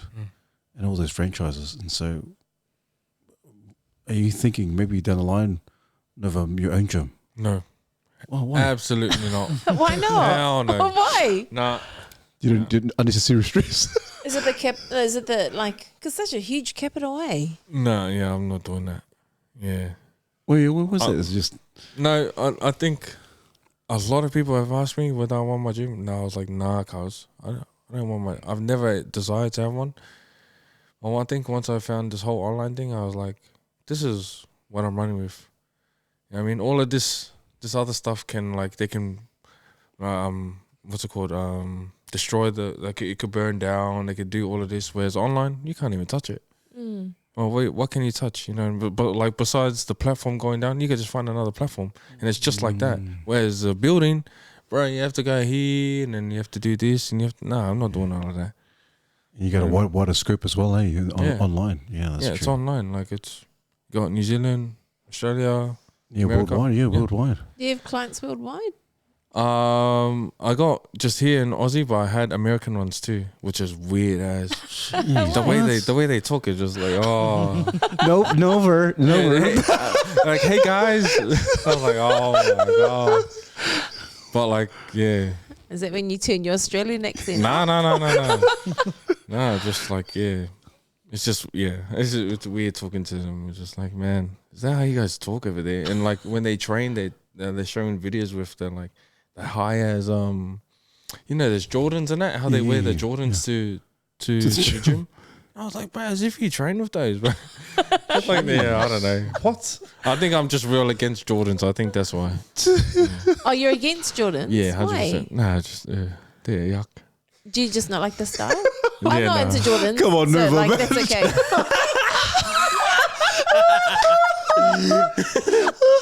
Everybody's gonna be like, bro, fuck this guy, man. What doesn't he like then? Nah, it's just Jordans, bro. I just can't deal with him, mate. My partner wears them. I was just like, oh, bro. Have you ever put them on your feet? Absolutely not. So then how do you know? I just know.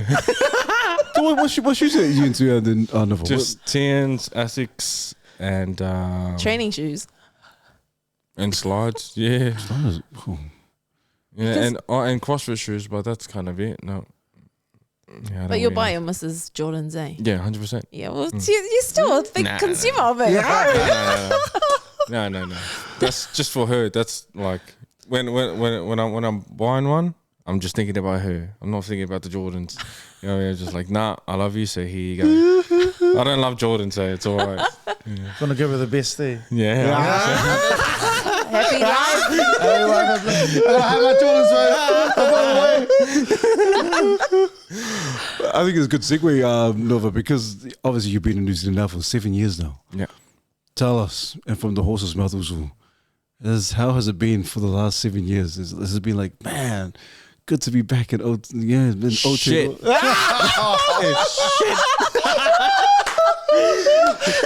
Can you tell us why? So cheap here, eh? It's the food, eh? Nah. I think the first 4 years were my worst years. Is that why you keep looking up at the plate? Yeah, that's what. I was saying how I used to always sit on my balcony and just watch the planes go over, and I was like, all right, I think I'm gonna jump on the next one. I'll bet you any money. And I was like, and then I would like say, oh, right, that one's going to Dubai, that one going to Australia.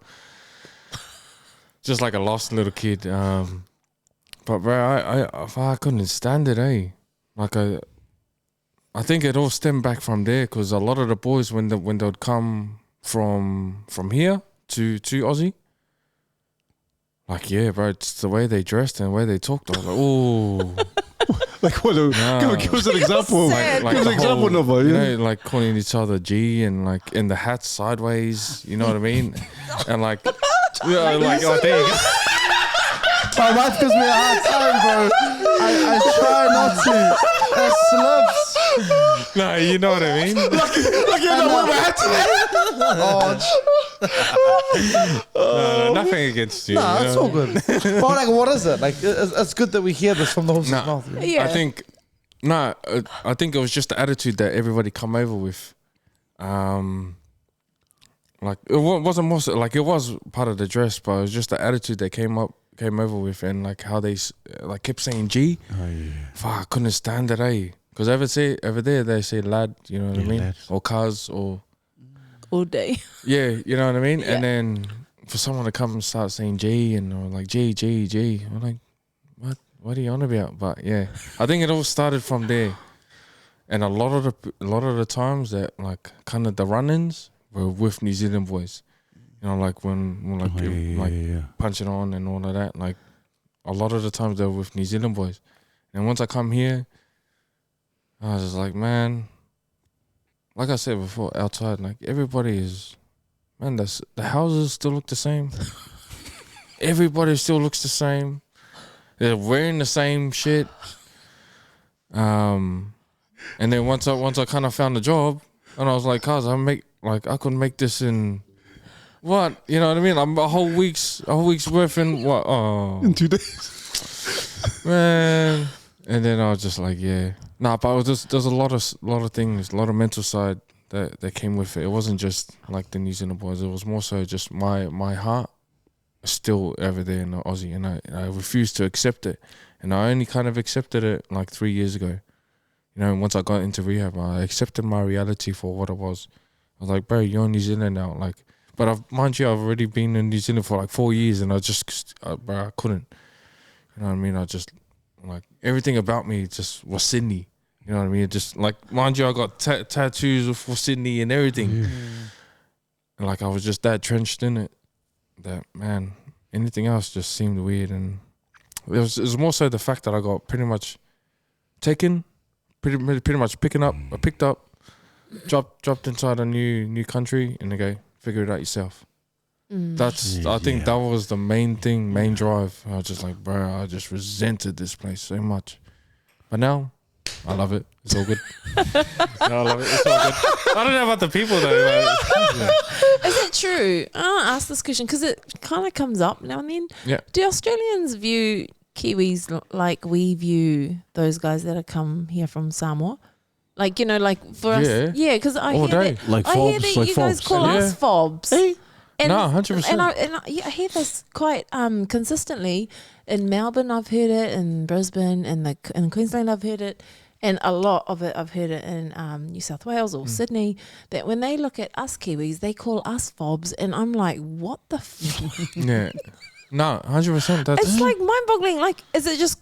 I don't know about the fobs bit because over there, I can't speak for every other area. Over there, you kind of everybody knew we were all just fobs. You know what I mean? Oh, But the word fobs, if you got called a fob from someone else, then it wasn't no good. You just like call me an islander, but only if you're islander, then call me a fob. Yeah.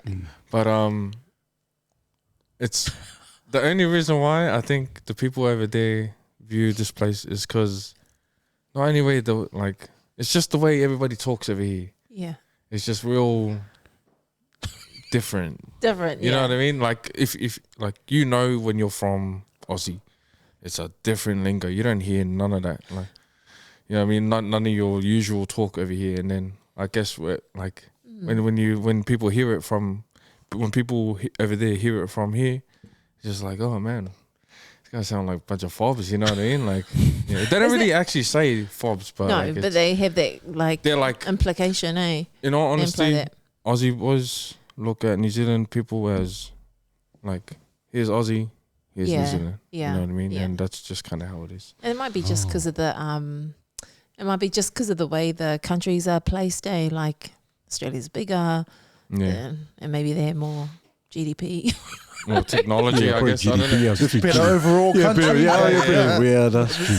No, but would you say that about all New Zealanders, or just the ones from Auckland or South Auckland? Would you say the same thing about a Wellingtonian and the same thing about a South Islander? Because again,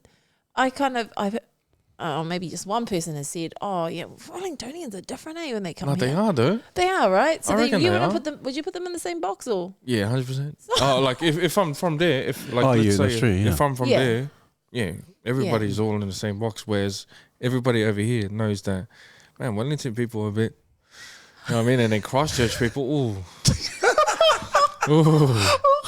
give it, I don't know. Different. It's just the ones that I've met. You know what I mean? That's like I can only speak from my own experience, so I can't. Yeah. But like the ones I've met, man, I it's want to just- see those people you've met, eh? Just say, Oh, you bro, don't you've wanna given us know. a bad name. you don't want to see them. They're in the naughty places. Yeah, Oh, yeah. Okay. Yeah. That gives me the picture. Thank Yeah. you. That's why. Yeah. Oh, that's cool. But you're right. I think what you said earlier on, the transition in terms of just getting taken out of the country and then just thrown into a new country with, just a transition and no time to think about or even decide I want to go there because it wasn't even a decision that you made. Yeah. It was like just get out. You're going back to New Zealand, and it'd be dropped there. But so you here? Did you have family here or just? Yeah, I had cousins here. We weren't as tight. A lot of the boys were more family than actual family was, and so yeah, kind of started from ground zero once I come here, and yeah, the amount of times that I just wanted to just fucking just end it, you know what I mean? I was just like, what's the point, bro? You know what I mean? What's the point I got? No mum to run to. And my mum was always being the person that I ran to, always. Never really ran to anyone else, but more so my mum. And I was like, I really let her down. I really lied to her. Like, what's the point? And, well, yeah, kept keeping on, and here, sitting here, Mandate Podcast, right here. Bro, what a story also, man. That's amazing, man. Hard out amazing. It just, you're right. I think some of those tough times, they kind of mold you into the person you're going to be. 100%. And even the adversity and the struggles. And look at you, man. Bro, it's just testament of who you are, the resilience. Man, people are like, oh, man. Like you said, man, what's the point? I ended all. It was nothing to live for. I'm here. My own mom's not here. So everything that I love, and the people that I love, are not here. I'm here by myself. But it just shows the man that you are. It really does. It really does. Nova, because not too many men can go, you know what? I'm going to push through. I'm just going to keep going on, even in the midst of adversity. And so also, what kind of advice can you give for our men? Because some of our men who are going through some shit, they're going through some hard times, like, man, I don't know. And even to the point, like, I just want to take my life, stuff this. What kind of what kind of advice can you give to this? Because you've been in the trenches, you've been in the hard times, and you're going out of it, and you're doing some amazing things. What can you say to those guys who are like, I'm on my last kind of resort? What, I need some help. I need someone to speak some life into me. Fuck, that's a tough one. It's kind of the same thing that I said before. In all honesty, that would be my advice to, like, always, to everyone, everyone and anyone that's going through stuff. Like I said before, get your ass up and pray, train your ass off, and serve your family. You know what I mean? And I know it seems like real easy to do, but it's kind of not. But you'd rather do something hard and positive rather than, you know what I mean, continue to think that those kind of mental thoughts. And yeah, those are the three things that have brought me out of where I was, and like I'll stand by it to the death. You know what I mean? And there's pretty much the core of my message is those three things. And that's all I got to share, like, in terms of that. Yeah. Yeah, man, also. Cool. So how's mum? You still keep in contact with her? Yeah. Yeah. Yeah. Not as before. It was like hard out before. Like, mum, you know, what are you doing? This and that. But now that I'm in a better place, I just let mum be. Instead of, like, mind you, she's always had to worry about me, you know. And fuck, I think that worry just that worry just become a bit too much, because I was only 24 years old and I was still calling to have for help my mum. I was like, come on, man, like, pick it up, bro. You know what I mean? Pick it up. And actually do what you said you're gonna do. And you said you want to make mum proud, well, then do it. Yeah. You know what I mean? And like, call in and seeing what she's doing, and like, nah, don't do all of that. Mum's gonna be all right. You just need to go out and make the changes that you said you're gonna make, and that's it. Yeah. Cool. Simple as that. No, it's not that simple, but yeah. Yeah.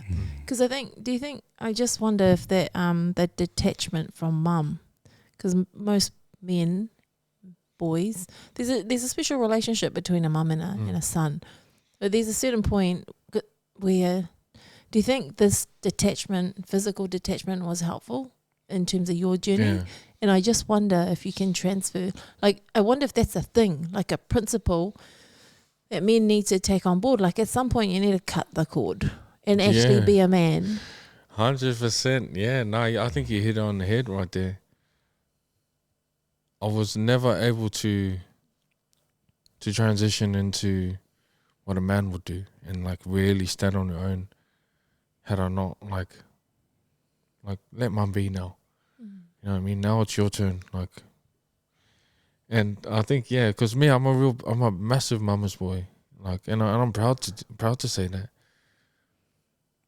But I know that there has to come a point where, man, you gotta man up. You know what I mean? And man up and just, do what you said you're gonna do from the get go, and you don't have to keep worrying about mum. Mum's gonna be alright. You just need to do it. That's it. You know what I mean? And yeah, for me, I was just like, all I wanted to talk to, all I ever wanted to talk to was just my mum. And the stupid thing was, she came over here, and I don't remember none of it.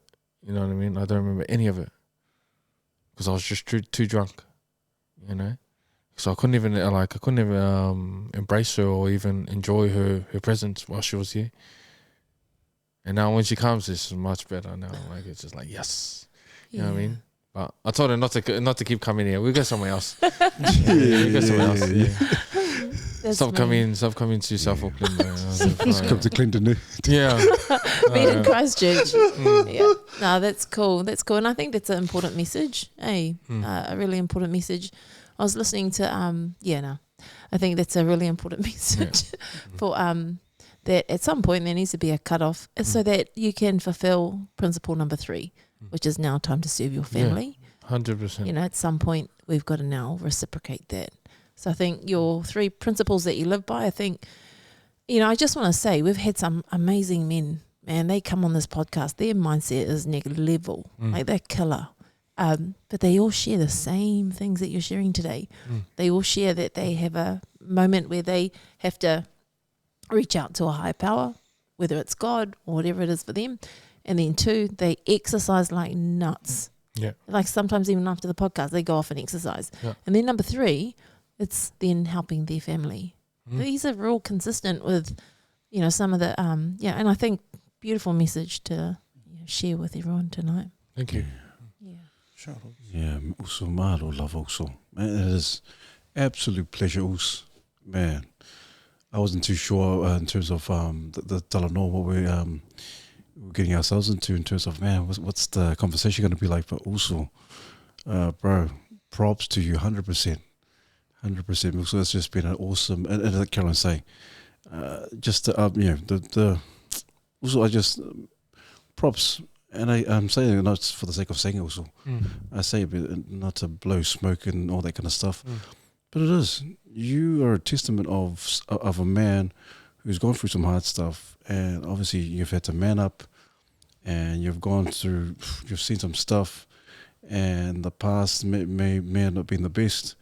And you know, the trauma that you've had to face, but you sitting here with us and sharing with us, and I can guarantee the people, the viewers and the listeners who are listening to this, you may very well have saved someone's life. And I'm not just saying just for the sake of saying it. Someone might be listening, man, shit, Nova's, man, he's speaking some truth. I'm in the same predicament. I need to change my life. I need to get up. I need to wake up. I need to pray. I need to train the house down and change my mindset, and then I need to serve my family. I need to do better for myself and for my family. Yeah. And those are the 3 things I'll take away tonight. Man, amazing talent also. All the best with your weight loss coaching, your online coaching, your business, man. You are, without a shadow of a doubt, entrepreneurs. Thank you. But no, harder. Also. And there's no faking that, and I love it. I love that you speak, but I know it's coming from a place of doing, it's action, and you know what you're talking about. It's not just I'm just thinking something that sounds nice. It's just going to be nice, but it's a place of you doing the hard yards. And so, man, mahalo love also. Thank you so much. Appreciate it, guys. Yeah, thank you guys for having us. Yeah, no. Yeah. I have a couple quick questions. What brings you the most joy now? What brings me the most joy? Doing what I said I was going to do. Straight out. Like, I know a lot of people say smile on people's faces. Nah. Like, that's good. I'm not saying that's bad. But doing what I said I was going to do. So I know I'm proud of myself, and I know other people can be proud of what I did too. So that was it. And if you could go back and talk to yourself just before you got into business, what advice would you give yourself, knowing what you know now? Just before business, have a crack. Yeah, like have a crack, not the other crack, eh? You know what I mean? Nah, like have a crack at it. Proper go, like as if your life depended on it. And that's kind of how I see it. You know what I mean? Real deep thoughts about it. Just have a proper crack. Otherwise, if you're not going to have a crack, then don't worry about it. Yeah. And if you could change one thing about New Zealand, what would it be? If I could change... Look at that big smile. That's one thing. 100 things. One thing or... Nah. I can't be the country. Nah. For no one to say G again. That would probably be it. Yeah. You've not heard it here. What's up with the G? I don't say G. I don't say that. I say G badly. I'm so bad, yo. Everything you're saying, I was like, bro. It's me. I'm one of those freaking Kiwis that go to, that would go to Australia and get like, G. what's up, G? What's up, G? How you doing? I was just speaking, I was like, man, that's so funny. What does G I don't mean? know. It's like bro. Yeah, Like, G. What's up, G? What's up, cuz? What's up, cuz? Yeah, What's up, what's G? up, cuz? Cuz is C. Yeah, I don't know. Like, G. yeah, it's G. What's I up? think G's like gangster. Oh, Maybe yeah, yeah. short Gangster, yeah, for gangster. G, but What's up, G? Yeah. Or like, doing lad. Yeah, that's Lad. better. so they say lad on that basis. Nah, I think it's just what I'm used to. That's all. Well, I'm not really used to it because I haven't been back there in ages. But I still continue on talking like lad and all of that, all of those kind of lingo. But yeah, I don't see no G and like that. Yeah, that's cool. That's Good, man. Yeah. I like it, man. Yeah. Thank you for tonight. I was really looking forward to this interview. I heard one of your interviews and I was like, whoa, there's going to be some gems tonight. And you sure did. You brought a lot of tools, a lot of gems. You brought some beautiful perspectives. I really loved hearing your pursuit. You know, you keep talking about that word, but you also showed us how to. Yeah. The persistence, all the things that you live by is consistent of some of the behaviours of men who live like that. Yeah. And that you all have similar mindsets. You all have this killer instinct. And I think people need to know that it's achievable. Yeah. Hey, if you really set your mind to it. So, I really appreciate you bringing so much gift to this table tonight, and I hope people take some of that. I know I'm going to take a whole heap of that stuff. I'm going to record my vision video later on. Good. And not play it in front of anybody. But I think, I those things are cool. Non-negotiables, all of that stuff. But I also, I don't know, there's so many moments tonight that just gave me a lot of, I don't know, maybe peace in my heart. I don't know, that doesn't really explain it. But just how, you talk about business, talk about your entrepreneurship. And I know a lot of people, you used to deliver workshops in the prisons. Yeah. And when we used to talk to the guys inside, man, you could see the risk-taking behaviors. You can see the killer instinct. You can see the mindset, the strategic planning. And I used to say to Pete, imagine if those guys were in the business world. Man, those guys would kill it. Yeah. How the hell are they not in there? Like, get them in there. And so when you were sharing your journey and now you're doing your own thing, I'm like, bro, you're going to kill it. And keep killing it. I got to know that, yeah. That's mean. I feel like I feel confident when I start to say that and I start to believe that. I'm like, yeah, this is it. This is what I was meant to do. And and I can mess this up, so gotta run it. Own it. Cool, Yeah, love man. it. It's Thank cool. you so much for tonight. Oh, Been good. Awesome. Yeah. Thank you guys. Thank you. I hope I brought like a lot of value to you guys. Hugely. Hard out. To our lives. My No, life. yeah, hard up. Yeah, awesome. Like Carol was saying, the other men who've come on the podcast and say obviously similar attributes, but these men are successful in their own right. And bro, you're one of them. You're one of the successful guys, and so mad props to you also. Appreciate it. And mad love as well. But every guest that comes on, we always give them a gift also. We always do a caricature, a sketch or a cartoon of how we envision them to be. And so on behalf of the Mandate team also, this is for you, Nova. It's Jordan's. It's for you, Mouse. Oh, that's cool. Oh, man. How cool is that? Awesome, Moose. Man, we appreciate your time, man. You know, it would be weird if I was Tongan, eh? That would be man. I know, man. 6 and 5, baby. 6 and 5. Are those your actual abs? Oh, no, No, they are. No, I was bro. kidding. Pending. Yeah, Do you need to prove it? Nah. Watch, I got something for everyone at the end of this year. Me. I'll prove a little something. That's cool. Yeah. Ooh, man. But Cool. awesome. No, thank you so much. Also, Appreciate it. but is there anyone that you can think of at the top of your head, Nova, that man, you should get this person on? Who do you think we should get on that you know, like, oh, you need to have this person on to share their story? I think I'll get back to you on that one. I think there's a few people, but whether they're willing to share, I don't know. Real similar story to me, but yeah, I don't know. I'm not too sure if they're actually Cool, no, all good, willing also. to share. Awesome. But we always give the guest the last words. Any words of encouragement also for our men? Nah, only three things I'll leave with everyone. Pray, train your ass off, and serve your family with your actions, not your words. That's it. Man, mano, love also. Peace. Thank you so much. Please don't forget to subscribe, and also we look forward to your wealth in our comments. And as usual, team, Refine. Unlock. and take charge. Agree that I need to redeem myself to be a better human being and keep it clean as a river or a stream. And I've been through the good and bad. I ain't mad.